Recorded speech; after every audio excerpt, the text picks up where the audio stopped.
తాడేపల్లిలోని వైఎస్ఆర్సీపీ కేంద్ర కార్యాలయాన్ని ఆంధ్రప్రదేశ్ ప్రభుత్వం నేలమట్టం చేసింది. దాంతో పాటుగా విశాఖలో ఉన్నటువంటి వైకాపా కార్యాలయానికి కూడా నోటీసులు జారీ చేసినటువంటి నేపథ్యంలో ఈ అంశం ఇప్పుడు సర్వత్రా చర్చనీయాంశంగా మారింది. ఈ నేపథ్యంలోనే అసలు తాడేపల్లిలో ఉన్నటువంటి వైఎస్ఆర్సీపీ కేంద్ర కార్యాలయాన్ని పడగొట్టడం వెనక కారణం ఏంటి అనే అంశాలను మనం విశ్లేషణ చేసుకునేటువంటి ప్రయత్నం చేద్దాం. ప్రస్తుతం మనతో పాటు ఉన్నారు తెలుగుదేశం పార్టీ అధికార ప్రతినిధి సూర్యదేవర్ లత గారితో మాట్లాడదాం. లత గారు నమస్తే అండి. నమస్తే. తాడేపల్లిలో ఉన్నటువంటి వైఎస్ఆర్సీపీ కేంద్ర కార్యాలయాన్ని ఆంధ్రప్రదేశ్ ప్రభుత్వం నేలమట్టం చేసింది. దాంతో పాటుగా విశాఖలో ఉన్నటువంటి వైఎస్ఆర్సీపీ కార్యాలయానికి కూడా నోటీసులు జారీ చేసింది. ఏంటి అసలు ఆంధ్రప్రదేశ్లో ఏం జరుగుతోంది? అసలు తాడేపల్లిలో ఉన్నటువంటి వైఎస్ఆర్సీపీ కేంద్ర కార్యాలయాన్ని నేలమట్టం చేయడానికి గల కారణం ఏంటి అంటే ఏం చెప్తారు?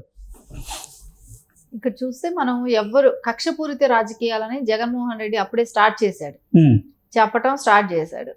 కాకపోతే ఆయన కనపడేది అదే కనపడుతుంది. ఇంకా ఎందుకంటే గతంలో ఆయన చేశాడు కాబట్టి అలాంటి ఇవన్నీ కూడా ఖచ్చితంగా అలాంటివే అని చెప్పేసి ఇప్పుడు మళ్ళీ మాట్లాడటం మొదలు పెట్టాడు. ఇంకా ఈయన మాట్లాడాడు కాబట్టి రేపు పొద్దున భజన బ్యాచ్ అంతా కూడా మళ్ళీ మాట్లాడటం మొదలు పెడతారు. సో జగన్మోహన్ రెడ్డి ఆదేశాలు ఉంటాయి కాబట్టి. కానీ అక్కడ అలా జరగలేదు కదా. ఎందుకంటే ఆయన ప్రజావేదిక కూల్చాడు చూడండి, అది కక్షతోనూ ప్రజల మీద కక్షతో, అసలు అది పార్టీ మీద కక్ష అంటానికి కూడా లేదు, అవకాశం లేదు. ఎందుకంటే అది ప్రజల మీద కక్షతో కూల్చినట్టే కనపడింది. అది ప్రజావేదిక, అది ప్రజల మీద కక్షతో కూల్చాడు అక్కడ. సో అది గవర్నమెంట్కి సంబంధించిన బిల్డింగు, ప్రజలకు సంబంధించింది, ఒక పార్టీకి సంబంధించింది కాదు. ఒకవేళ నారా చంద్రబాబు నాయుడు గారి మీద కోపమా, తెలుగుదేశం మీద కోపమా ఉంటే అది కూల్చాల్సిన అవసరం కూడా లేదు. సో అలాంటిది ఆయన చేశాడు. ఇంకొకటి, తెలుగుదేశం పార్టీ ఆఫీసు మీద రాళ్లతో దాడి చేయించడం కానివ్వండి, లోపలికి వెళ్ళి ఫర్నిచర్ పగలగొట్టమే కానివ్వండి, ఇవన్నీ చేశాడు కదా. అది కక్షపూరిత రాజకీయాలంటే ఇది కాదు. ఇంకా నారా చంద్రబాబు నాయుడు గారి ఇంటి మీదకి జనాలనంతా వేసుకొని వెళ్ళారు కదా, వందల మంది వేల మంది వెళ్ళి అటాక్ చేయడానికి వెళ్ళారు కదా, అది కక్షపూరిత రాజకీయాలంటే. ఈ కరకట్ట మీద అంతా కూడా లైట్స్ లేకుండా చంద్రబాబు నాయుడు గారు ఇంటికి వెళ్తారు కాబట్టి ఆయన ఇంటికి వెళ్ళే దారిలో లైట్లు పెట్టకూడదని అక్కడ లైట్స్ కూడా లేకుండా చేశాడు చూడండి, అది కక్షపూరిత రాజకీయాలంటే. సో నారా చంద్రబాబు నాయుడు గారు ప్రచారానికి వెళ్ళినప్పుడు అంతా కూడా ఆయన ఎక్కడైతే వెళ్తే అక్కడంతా తగాదాలు పెట్టి రాళ్లతో దాడి చేయించి ఆయన వెహికల్ కూడా అలో చేయకుండా ఉంటే రాత్రిపూట 7 కిలోమీటర్లు నడిచారు చూడండి, అది కక్షపూరిత రాజకీయాలంటే. ఇప్పుడు దీన్ని కక్షపూరిత రాజకీయం అంటూ ఎవరు మాట్లాడలేదు కదా. జగన్మోహన్ రెడ్డి ట్విట్టర్ అప్పుడే పెట్టాడు కదా, జగన్మోహన్ రెడ్డి స్టార్ట్ చేశాడు పొద్దున్నే. సో అంటే అసలు ఈ తాడేపల్లిలో ఉన్నటువంటి కేంద్ర కార్యాలయాన్ని పడగొట్టడం మీద భిన్న స్వరాలు అయితే వినపడుతూ ఉన్నాయి. మీరు అన్నట్లుగా జగన్మోహన్ రెడ్డి గారు దీన్ని వ్యతిరేకిస్తూ ఉన్నారు, కానీ కొంతమంది మాత్రం దాన్ని సమర్థిస్తూ ఉన్నారు.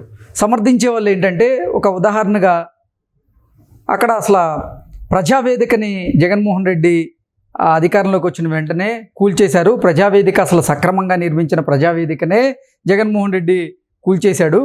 ఇప్పుడు అక్రమంగా నిర్మించినటువంటి ఈ వైఎస్ఆర్సీపీ కేంద్ర కార్యాలయాన్ని ఆంధ్రప్రదేశ్ ప్రభుత్వం నేలమట్టం చేయడంలో తప్పే ఉంది అంటూ కూడా కొంతమంది వారిదైన శైలిలో కమెంట్స్ పెడుతూ ఉన్నారు. రెండు భిన్న స్వరాలు అయితే వినపడుతూ ఉన్నాయి. దీని మీద ఏమంటారు అసలు మీరు? యాక్చువల్లీ ఎక్కడైనా కూడా పెట్టుకునే పార్టీ ఆఫీసులకి స్థలాలు ఇచ్చేటప్పుడు ప్రతి జిల్లాలో అయితే ఎక్కడ ఇవ్వరు. జిల్లాలకి ఇచ్చుకుంటా వెళ్ళేది కానీ పార్లమెంటరీ పరిధిలో కానివ్వండి ఎక్కడా కూడా అవకాశం లేదు. సో పార్టీలకి అట్లా వీళ్ళు లీజుకి తీసుకున్నాం 1000 రూపాయలు కడతాం అని అంటే ఎక్కడ ఎవరు ఒప్పుకునే పరిస్థితి లేదు. అసలు వీళ్ళు 11 మంది ఎమ్మెల్యేలు ఉన్న వాళ్ళకి వీళ్ళకి పార్టీ ఆఫీస్ స్థలమైనా వస్తుంది అసలు? ఇప్పుడు అదే వచ్చినా ఎక్కడ వస్తుంది? రాష్ట్ర వ్యాప్తంలో ఒక చోటు ఉంటుంది, అంతేగాని జిల్లాలకి ఎక్కడా కూడా ఇవ్వరు. వాళ్ళు ఖరీదు చేసుకోవాలి, కొనుక్కోవాలి, పెట్టుకోవాలి. సో వీళ్ళు ప్రతి చోట జిల్లాల వారీగా మొత్తం కూడా పార్టీ ఆఫీసుల కోసం ఎకరాలు దోచేసుకోవటం కానివ్వండి, అది లీజుకి 1000 రూపాయలు కానివ్వండి. ఇది తాడేపల్లిలో చాలా ఖరీదైన భూమి. అది దానిలో వాటర్ ప్లాంట్ కోసం ఉంచిన స్థలం, దాన్ని అక్కడ పెట్టనివ్వకుండా వీళ్ళు పార్టీ ఆఫీస్ కట్టుకోవటం అనేది ఎంతవరకు కరెక్ట్?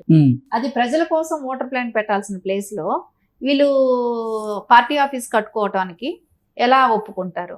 సో ఇంకోటి, ఆయన అక్రమంగా అంటే ఇప్పుడు 2 ఎకరాల్లో వాళ్ళ పార్టీ ఆఫీస్ పెడుతున్నారు, దాని చుట్టుపక్కల 10 ఎకరాలు మళ్ళా కబ్జా. అంటే బోట్ యార్డ్ లో ఈ నిర్మాణాలు జరుగుతున్నాయి.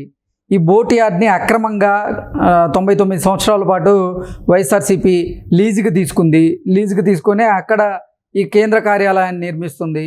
ఇది అక్రమం కాబట్టే ఆంధ్రప్రదేశ్ ప్రభుత్వం ఆ అక్రమ కట్టడాన్ని నేలకూల్చింది అంటూ కొంతమంది చెప్తూ ఉన్నారు. కొంతమంది ఏమో లేదు, కక్షపూరిత చర్యలో భాగంగా ఇలా వైఎస్ఆర్సీపీ కేంద్ర కార్యాలయాన్ని నేలమట్టం చేశారంటూ కొంతమంది చెప్తూ ఉన్నారు. అసలు ఏంటి, దేంట్లో వాస్తవం ఉంది? నేను అదే చెప్పా, ఇంతకుముందు చెప్పిన వాటివి కక్షపూరితవి చేసేటి రాజకీయాలు. నేను చెప్పేది ఇప్పుడు ఏంటంటే, జగన్మోహన్ రెడ్డి చేసిన అరాచకంలో అంటే ఆయన పార్టీ ఆఫీసులను కూడా స్థలాల కోసం కూడా దోచేసేయటమే రాష్ట్రం మొత్తం.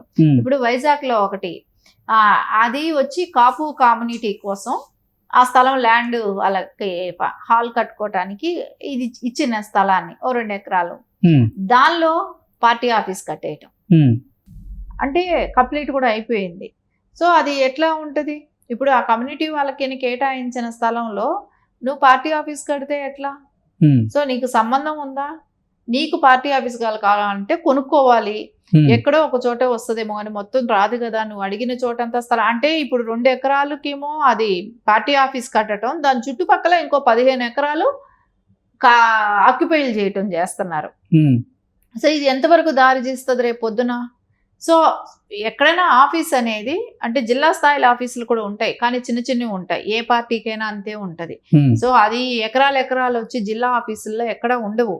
కానీ జగన్మోహన్ రెడ్డి అరాచకం ఏంటంటే, దోచేసిన సొమ్మంతా ఉంది కాబట్టి దానితో కట్టడం, పెద్ద పెద్ద బిల్డింగ్లు కట్టుకుంటున్నాడు. అంటే ఇక్కడ మనం చూస్తే అమరావతిలో రోడ్డు వేసిన పాపం లేదు, ఎక్కడ ఏపీలో ఒక తట్టెడు మట్టేసి రోడ్డు వేసిన పాపం లేదు. కానీ ఈయన జగన్మోహన్ రెడ్డి పార్టీ ఆఫీసుల మటుకు కట్టుకోవటానికైతే డబ్బులు ఉంటున్నాయి. ఇదంతా ఇప్పుడు కనపడుతుంది. సో ఇప్పుడు తెలుస్తుంది ప్రజలకు కూడా కదా, ఏది చట్టబద్ధంగా చేస్తున్నారు, ఏది అన్యాయము, ఏది న్యాయము, ఎవరు కక్షపూరిత రాజకీయాలు చేశారు అనేది గతంలో చూస్తే తెలుస్తుంది కదా. ఇప్పుడు ప్రజావేదికకి నీ పార్టీ ఆఫీస్కి ఎక్కడైనా పొంతనుందా? ఎక్కడైనా సంబంధం ఉందా? అది ఎక్కడ కూడా కనపడడం లేదు. వీళ్ళు చేసే అరాచకాలు ఏంటంటే, వీళ్ళు కక్షపూరిత రాజకీయాలు చేస్తున్నారు. కక్షపూరిత రాజకీయాలు చేసే వాళ్ళైతే నిన్న అసెంబ్లీలో అంత గౌరవం ఇచ్చేవాళ్ళు కాదు, నీ కారు లోపల వరకు రానిచ్చేవాళ్ళు కాదు, నీకంటూ సీటు మీ వాళ్ళకందరికీ, వాళ్ళు యాక్చువల్లీ అయితే ఎమ్మెల్యేలు అందరితో కలిసిపోయి అక్కడ కూర్చోవాల్సిందే. కానీ అలా లేకుండా మీ టీం కంటూ పక్కన ఒక కేటాయించడం జరిగేది కాదు. కక్షపూరిత రాజకీయాలు చేస్తుంటే అలాంటివన్నీ జరిగేది కాదు. ఇక్కడ లీగల్గా న్యాయబద్ధంగా ఏదైతే జరగాలో అది జరుగుతుంది. చట్టం తన పని తను చేసుకుపోతుంది. ఇక్కడ ఎవరు ఉండి దాన్ని జగన్మోహన్ రెడ్డి పార్టీ ఆఫీసులు కూల్చండి, వాళ్ళని అరెస్ట్ చేయండి, వీళ్ళని అరెస్ట్ చేయండి అనేది ఎవరు చెప్పట్లేదు. ఓకే అండి, thank you so much. Thank you.